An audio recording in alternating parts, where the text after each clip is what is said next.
One morning, I was called to the hospital to say a prayer. It involved a child about 7 years old. As soon as I arrived, the mother began to tell me, with a trembling voice, how her daughter had ended up there and everything that had been happening over the past few days. She had recently lost her husband. The father's death deeply affected the girl, who became sad, withdrawn, and depressed. Nothing the mother did seemed capable of filling the void left by that loss. The child no longer showed interest in games, conversations, or any activity that once brought her joy. Some time later, someone close to the family decided to give the girl a doll as a gift. At that moment, her reaction was immediate. The child became very happy, as she had always loved dolls. In a way, the gift seemed to help distract her and ease a little of the pain she carried. It was a simple handmade cloth doll, plain and unremarkable at first glance. From the moment the doll entered the house, the girl's behavior changed. She became intensely attached to the toy. She said the doll was beautiful and special and played with it all the time. She didn't want to be separated from it even for a few minutes, slept holding it, and took it everywhere. For the first 3 days, everything seemed normal. The mother even felt relieved seeing her daughter a bit calmer. But after that, very strange things began to happen. During the night, the mother started hearing a child crying somewhere in the house. What was most disturbing was that this seemed impossible, since her daughter slept right beside her, silently. In addition to the crying, other strange noises began to echo through the house. Light footsteps, soft knocks, and even the sound of something being dragged across the floor. The most frightening part was that the mother always left the doll stored in a corner of the bedroom. Yet when she woke up, she often found it in another place, as if it had moved on its own during the night. As the days passed, the situation worsened. The girl began to feel ill, growing weaker by the day. The mother took her to the hospital, where she was examined, but the doctors found nothing wrong. The next day, the child's condition worsened even more. She stopped eating and speaking, remaining in her room, clinging to the doll. One morning, the mother woke up early to check on her daughter. As she approached the bed, she realized the girl was not responding. She tried to wake her, but it seemed as though she would never wake up again. Desperate, she began to scream. A neighbor heard her cries, ran to help, and the mother picked up her daughter. They rushed her to the hospital. On the way, the girl woke up, but she was extremely weak and could barely call out to her mother. That same day, she was hospitalized. All of this happened just 7 days after the doll had been brought into the house. Numerous tests were performed, but none revealed the cause of the problem. The child remained hospitalized, and her condition only worsened. The mother felt completely helpless. That was when I told her that perhaps the problem was not physical, but spiritual. I explained that when medicine finds no answers, there may be something beyond what the eyes can see. Hearing this, the mother felt chills run through her body. Even though she struggled to believe it, she had no other explanation. Her daughter was lying in a hospital bed, and no one could say why. I entered the child's room and began to pray. I interceded for her life and started to rebuke everything that did not come from God and that was working against that girl. The mother watched in silence, overcome with fear. While I was praying, something strange happened. She clearly heard a voice say, "7 days remain until it ends." Terrified, she asked me, "Ends what?" I looked at her without understanding, and she repeated that she had heard someone say there were 7 days left. Faced with this, I intensified my prayer even more.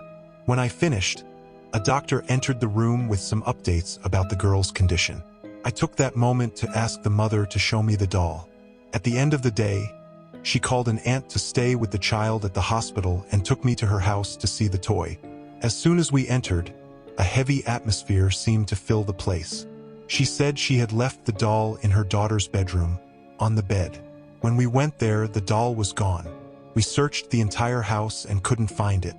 Sitting on the couch, she said none of it made sense. I asked if anyone else had access to the house. She told me that her mother and sister had been there a few times and that earlier that day she had asked her sister to pick up some clothes and take them to the hospital. I asked if she had seen what her sister took. She said she hadn't. At that moment, I suggested that perhaps her sister had taken the doll as well.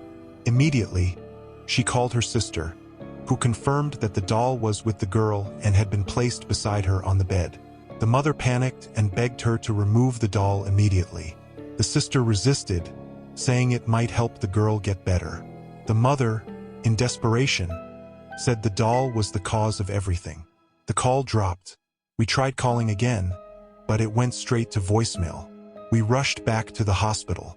When we arrived, there was complete chaos. Security wouldn't let us go up, saying something serious had happened.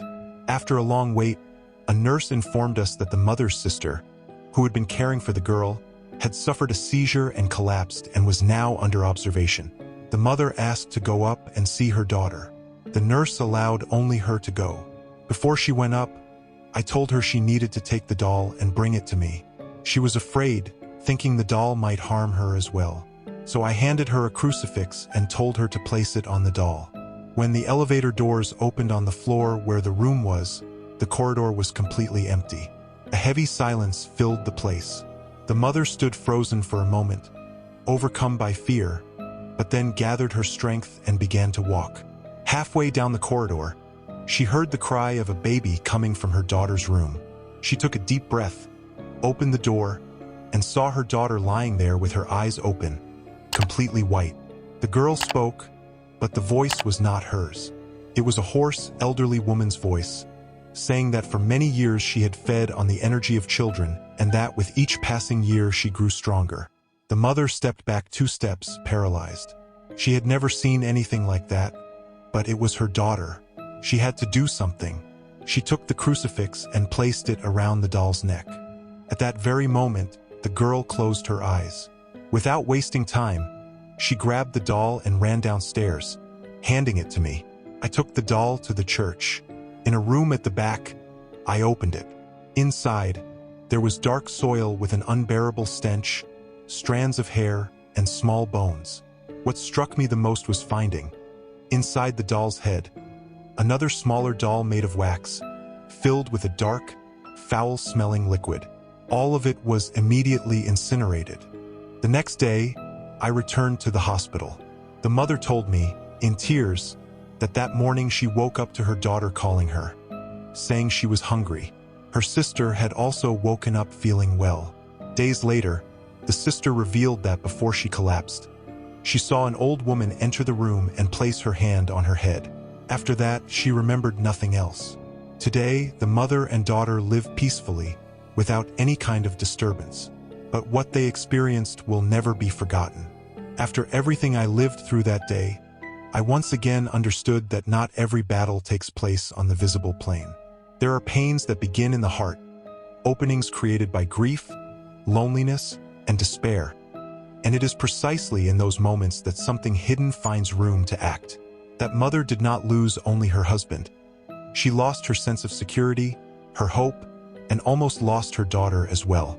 Evil did not arrive violently, but silently, disguised as comfort, companionship, something seemingly harmless. That is how it usually works. I learned that we must not play with what we do not understand, nor accept everything that enters our homes based solely on appearances. There are things that carry more than cloth, wood, or form.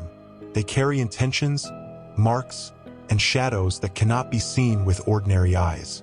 Faith is not just a belief, but a protection, a clear boundary between what belongs to the light and what tries to hide in the darkness. That day, it became clear that when science falls silent, the spiritual still speaks, and those who are not attentive may hear it too late.